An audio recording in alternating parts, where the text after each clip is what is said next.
El estudio cuidadoso de la palabra, parte 2. Continuando con el punto 2, debemos estudiar con buena actitud. Según el texto ya citado de Jeremías 17, 9 y 10, la verdadera condición del corazón es según el fruto de sus obras. Si algún hermano cree que tiene buena actitud, su práctica debe manifestarla. Debe haber consecuencia entre la profesión y la práctica. Si alguno causa inquietudes en la congregación por causa de cuestiones de opinión, el fruto de sus obras dice que su corazón le ha engañado y que su actitud no es buena como se supone. No debe haber nada de división o desaveniencia en congregación alguna por causa de asuntos de opinión.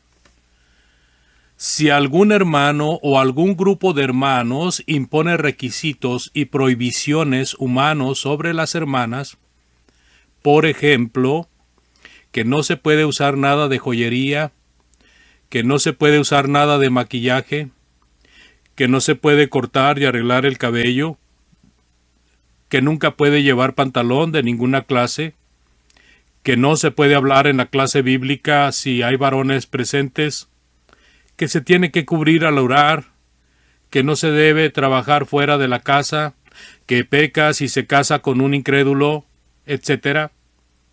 Entonces, el fruto de sus obras será la desaveniencia, la división y el distanciamiento de hermanos.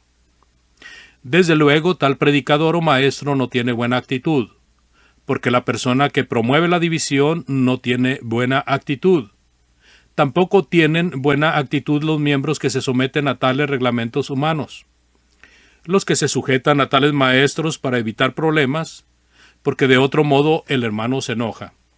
No tienen buena actitud, porque Pablo dice, por precio fuisteis comprados, no os hagáis esclavos de los hombres.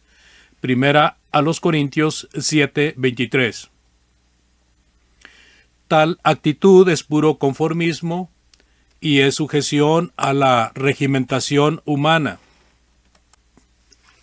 Tener buena actitud significa tener la disposición de escudriñar las Escrituras como los de Berea, para aprender la voluntad de Dios, Hechos 17:11, y no la voluntad de los hombres. Todos reconocemos que los de afuera, los que todavía no han obedecido el Evangelio, deben tener esta actitud. Pero parece que algunos hermanos creen que después de bautizarse, en lugar de estudiar la Biblia y pensar por sí mismos, deben de sujetarse a las opiniones del predicador, de la congregación de la cual son miembros. Punto número 3. El verdadero significado del texto. Nuestra tarea inicial siempre es la de estudiar detenidamente el texto bajo consideración para entender precisamente lo que significa. Debemos estudiar cada palabra, cada frase, el contexto, textos paralelos y relacionados para comprender su verdadero significado. El contexto. Muchísimos textos no se pueden entender si no se estudian en su contexto, porque aislados o sacados fuera de su contexto pueden tener otro significado que no sea su significado dentro de su contexto. La comprensión de cualquier documento requiere que el lector examine toda palabra y toda frase a la luz de las palabras anteriores y subsecuentes. Cada palabra y cada frase debe estudiarse en su contexto o conjunto. Los críticos de la Biblia se burlan diciendo que todos pueden probar su doctrina con la Biblia, por más que se contradigan. Esta acusación es correcta si la interpretación de cada quien hace caso omiso del contexto. De esta manera todos pueden llegar a la conclusión que está de acuerdo con su prejuicio. Esto es precisamente lo que hacen los sectarios. Por ejemplo, dicen que Hechos 16, 30 y 31 enseña la salvación por la fe sola, sin tomar en cuenta los versículos 32 al 34. Dicen que 1 Corintios 1:17 no es parte alguna del Evangelio, sin tomar en cuenta 1 Corintios 12:13, Hechos 18:8 y Romanos 6:4, etc. Dicen que 1 Corintios 15:29 enseña que se puede bautizar por el querido ser que murió sin bautizarse, sin observar que todo el capítulo trata de la resurrección y de las consecuencias de negarla. Citan Mateo 24:6 y 7 sin tomar en cuenta la destrucción de Jerusalén. Citan Apocalipsis 24 para probar que Cristo reinará 1000 años sobre la tierra sin tomar en cuenta Apocalipsis 20. No menciona la segunda venida de Cristo, la resurrección del cuerpo, un reino terrenal, un trono literal, Jerusalén, Palestina, nosotros, ni otros esenciales de la teoría. La explicación sectaria de Hechos 3:21 no toma en cuenta los versículos 18, 24 y 26 que enseñan claramente que todos los profetas hablaron de los eventos de estos días en que los apóstoles predicaban. Muchos sectarios y hasta hermanos hablan del hombre natural de 1 Corintios 2:14 sin tomar en cuenta el contexto en que Pablo nos hace ver que el hombre natural es el hombre sin revelación y que el hombre espiritual es el hombre con revelación. El que no toma en cuenta el contexto comete suicidio espiritual. La palabra fe tiene que estudiarse en su contexto porque tiene varias definiciones. Veamos. Primera, confianza. 1 Corintios 2:5. Segunda, fidelidad. Romanos 3:3. Tercera, lo que es creído, el Evangelio. Gálatas 1:23, 3:25, Judas 3, etc. Cuarta, certeza. Hechos 17:31. Quinta, una prenda de fidelidad. 1 Timoteo 5:12. Quinta, conciencia, Romanos 14:23. Esta palabra y muchas otras tienen que estudiarse en su contexto para saber su significado. Mateo 5:48. Sed pues vosotros perfectos como vuestro Padre que está en los cielos es perfecto.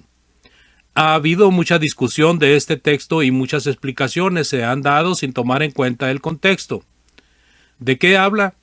¿De qué habla Jesús? Pues del amor imperfecto. Amar y saludar solamente a los que le aman y saludan. Contrastando con el perfecto amor de Dios, debemos ser perfectos en amor, es decir, nuestro amor debe de ser completo. Debemos de amar aún a los enemigos.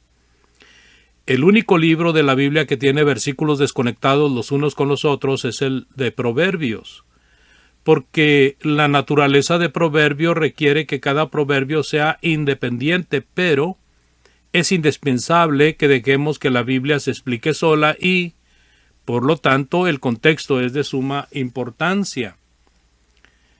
Textos paralelos o relacionados. El contexto remoto. Se puede considerar que son el contexto remoto de cierto pasaje todos los textos que hablan del mismo tema. Los versículos antecedentes y siguientes de un texto son el contexto inmediato o contiguo. Pero todos los textos de la Biblia que hablan del mismo tema son el contexto remoto. Por ejemplo, todo texto que habla del bautismo es una parte del contexto de Marcos 16:16. O se debe formular una creencia acerca del bautismo sin leer y estudiar todos los textos sobre el tema. Es necesario comparar texto con texto, dejando que la Biblia se interprete sola. No es posible entender la carta a los hebreos sin estudiar el libro de Levítico. El estudio de los libros apocalípticos del Antiguo Testamento, tales como Ezequiel, Daniel y Zacarías, ayuda mucho para que se comprenda el Apocalipsis. Si se quiere entender mejor algún texto difícil en el Nuevo Testamento, se debe recordar que el conocimiento general de la Biblia puede ayudar. Algunos ejemplos de textos paralelos. Efesios 5:19 con Colosenses 3:16. Segunda a los Corintios 6:14 con Efesios 5:11. Mateo 24, Marcos 13, Lucas 17:20-37 y Lucas 21. Mateo 28, 18 al 20 con Marcos 16, 15 y 16 y Lucas 24, 46, 47, etc.